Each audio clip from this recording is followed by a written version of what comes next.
Lazy wives. What do you do if your husband has a wandering eye? Well, what do you look like when y'all are out together? And what are you doing like with your appearance at home? Now, this is a touchy subject because I've had some women tell me, oh my gosh, women can't even be ugly at home. Why do you want to be ugly and purposely unattractive? I understand being comfy. I understand like, oh, I'm home. I want to be relaxed. I want to feel good. But you do not have to equate comfort with ugliness and unattractiveness. They don't have to be the same thing. Even when it comes to your clothes outside the house. I know people are like, I wear sweatpants because it's comfy. So is a nice pair of trousers. Hit that like button, subscribe to the channel, and share the video. You can support uncensored conversations via Cash App or buying your girl a coffee. Hey y'all, I just wanted to pop in and have a quick conversation about this concept of men and having a wandering eye. So far, this sister, I mean, she's making some good points. I see where she's headed with this. I do think it's wild as hell to want your spouse or the person that you're with to just not get what they want. I think that is a wild concept. Oh, look at how little I'm giving my spouse. Look at how little effort I'm giving my spouse. I think that is actually very disgusting. You should want your spouse to be attractive. You should want your spouse to look at you like, damn, you look good. Like, why on earth are there a slew of women getting out here on these here internets bragging about how they don't look good for their man and their man just tolerates it? You don't like that man, and I borderline think that a lot of you heifers are lesbians, because there's no way that I would brag about not looking good for my man. That is just sickeningly weird. And look, I understand we go through different times, tough times, bad times, worse times, ugly times. I get it. Trust, I'm in my own little rut right now that I'm trying to work my way out of, but understand there is no way on earth I'm just gonna look at Justin and be like, well, you gotta be with a fat slob now. Absolutely not. We should all be striving to be our best selves. And why would you not want to be your best self? I understand the desire for comfort, but like the sister said, a nice pair of trousers are also comfortable. You can be comfortable and still look good. Why do we have to go to these extremes and act like it's one or the other? Either you look good and you're uncomfortable, or you're comfortable and you look like trash. Like, no, it doesn't have to be that extreme. But people go to those extremes to justify their piss poor behavior. Whenever you're talking to somebody and they jump to the extreme, understand they are coping for their terrible decisions. So is a nice 100% cotton t-shirt.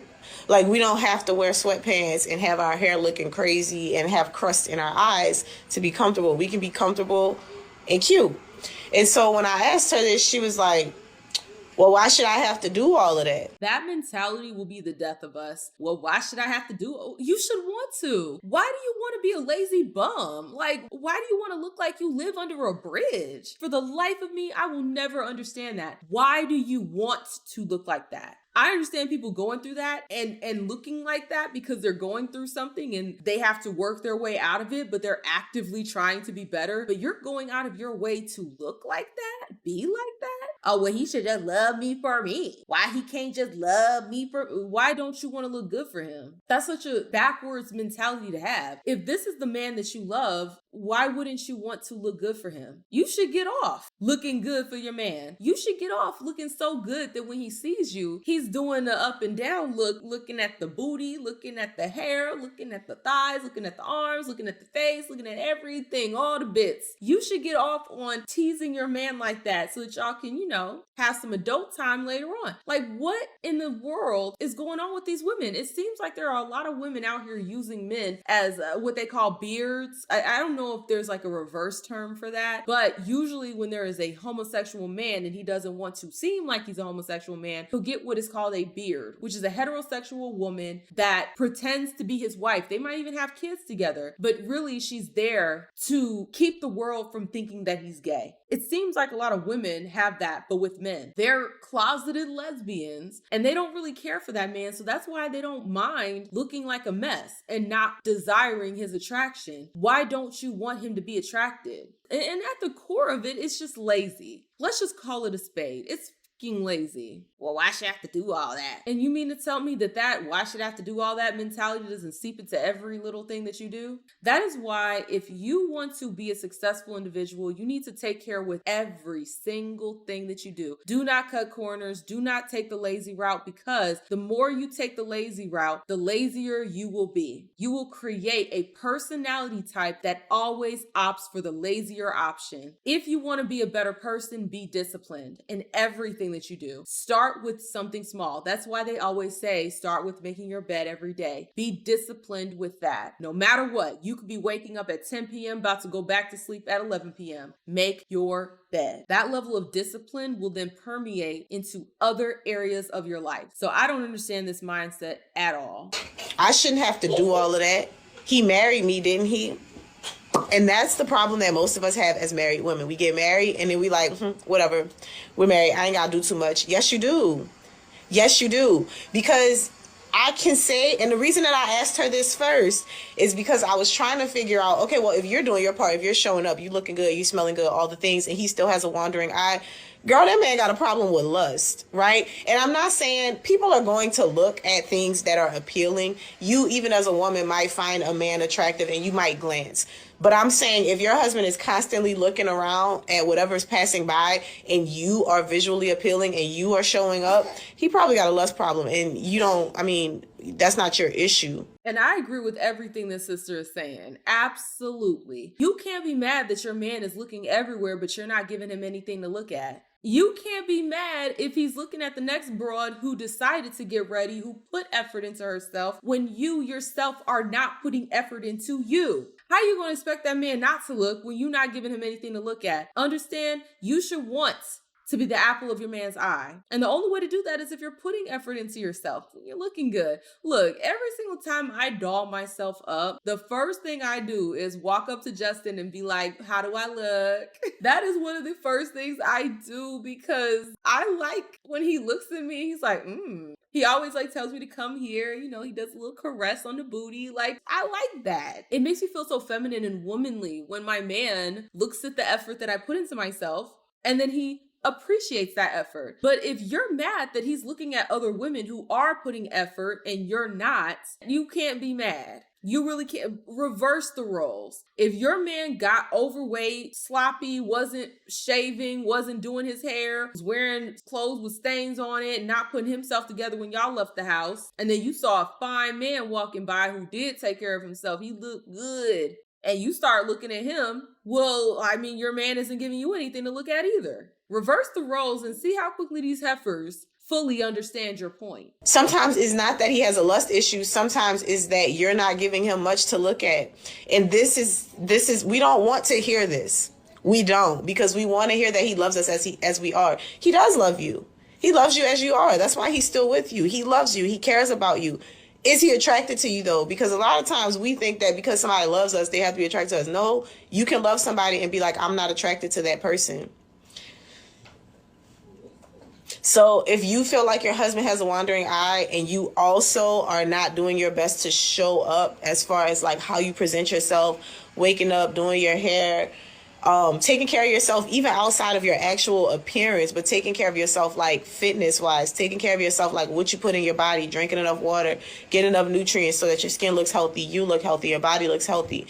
But yeah, putting on the clothes, even when you're home, finding ways to go from, I got this holy t-shirt on, or I got this stained pajamas on, and I went and got some stuff that I could wear in the house to still look cute and to still look put together.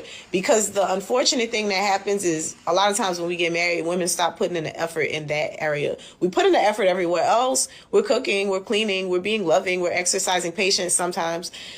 But we feel like we don't have to appeal anymore to the physical, and that's wrong. What's funny is that this is the first time I'm watching this video. We said the same thing. If you're not giving him anything to look at, then you can't be mad. I completely understand if you are living a very chaotic life and your life is not in order and you're struggling to find the time to put yourself together because the life is chaotic. You're working, you're cleaning, you're rearing the children, and you don't have any free time to really pour into yourself, then that's a conversation that you need to have with your husband and be like, hey, can we designate some time for me to take care of myself? Can we designate some time for me to do what I need to do to make sure that I'm showing up as the woman you married, as the woman you want to be with? And that's just a conversation that you have to have and carve out that time to do so. And yeah, it's easier said than done because this is something that I'm working on. I'm trying to find that time too, sis. So I'm not talking about this from an ivory tower like I'm better than everybody else. I'm not doing that because I am in the trenches with you, okay? I'm trying to get my life together. At the end of the day, I know that I'm not at my best, but it is never the goal to be comfortable with where I'm at. In fact, I'm very uncomfortable. The goal is to get to a place where my life is in alignment with the woman that I truly want to be. And it's hard. That's such an entitled mentality to have. And I hate that there are a lot of married women out here pushing that propaganda of tolerating whatever the hell. And I know I've heard Six the Goddess talk about this plenty of times on her channel. So shout out to Six the Goddess. She speaks heavily about not having your man eat ish. And I agree. I agree 1000%. There needs to be more women telling other women not to do this. Okay, we need to get our lives in check. Communicate with our man if we're not having enough time to pour into ourselves. Communicate with our man to figure out how we can do it and prioritize taking care of ourselves and showing up. Because guess what? When you show up for yourself, you will better show up for the people in your life. That's kind of abusive. That's like a bait and switch, because if you were doing all those things before and now all of a sudden you're not, and then you're simultaneously complaining about this man having a wandering eye, but you're not doing your part. And again, I want to emphasize that if you are showing up in the way that you can and doing everything that you can, and he's still doing that, girl, that's not your problem. That's just like when people say, oh, he's going to cheat anyway. But are you doing your part? Because if you're doing your part and he's still out there cheating, then yeah, that's not your problem. He has a lust problem. You can't control that. You can't fix that. But some of us are putting ourselves in positions where we're making ourselves unapproachable, unattractive, purposely and intentionally ugly. And then we're getting mad when our husbands have wandering eyes or when our husbands don't feel as attracted to us. When you have a lot of control over that situation. Ooh, she really hit that point hard. And that is so true in so many different areas of life. You have a lot of folks out here that want to complain. They want to get the tiny violin out and say, woe is me. Oh my God, all these bad things are happening. But they never want to see their role in how they contributed to something. They never want to acknowledge that. And it's like, that is the most empowering thing you can do, because guess what? Ding dong, those are things you could change. If I know that I'm not showing up as my best self, I'm not being my best version of myself, then that means that I can fix that. Whereas if you blame everything on somebody else, well, they're just not doing this and they're just not doing that, understand you cannot control other people. If he's a cheater, he's gonna cheat. You can't control that. But what you can control is how you're showing up. That is the only thing you can control. So exercise that control. Shout out to this sister. She laid it out so beautifully and she looks stunning. Let's be so for real here. Clear skin, body tea, hair tea, everything tea. She looks good. And I can tell if she's a wife, I could tell why. Okay, this is the mindset of a wife. We should all be striving to be our best selves. Not even just for the man, like be your best self for yourself. As much as these broads want to get on here and talk about decenter men this, decenter men that, you should want to be your best self for yourself. It's not even just about looking good for your man. Look good for you. You can't tell me that you look and feel good when you're dressed in stained clothes, hair in a bonnet, teeth ain't brushed. Like, you're literally the embodiment of depression. And depression does not feel good. What are we talking about here? This whole conversation, I really think we need to have it a lot more, because folks need to stop giving up on themselves and then expecting everybody to tolerate it. You should want to look good for the person that you're with, or just come out and admit that you're a closeted lesbian. But y'all, I am curious to hear you guys' thoughts down below. How do you feel about this whole conversation? Do you agree with me and this sister where it's like, yeah, we should all be putting in the effort to look good for our spouse? And same for men. Men should be putting in the effort to look good for their wives. And people who choose to look like trash and then they expect the person that they married, that they expect the person that they're with to just accept that is some manipulative, trick bag nonsense. Or do you disagree with me where it's like, well, if he can't love me at my worst, then he don't deserve me at my best, even though you get him in the relationship and then you never actually give him your best? I am curious to hear you guys' thoughts down below. If you like the video, like the video. The more you interact with it, the more it gets pushed out into the algorithm. down. Also, hype the video if that function is available. If you're feeling a little extra generous, the link is in the description to buy your girl a coffee. Thank you guys so much, and I will see y'all with the next one. Deuces.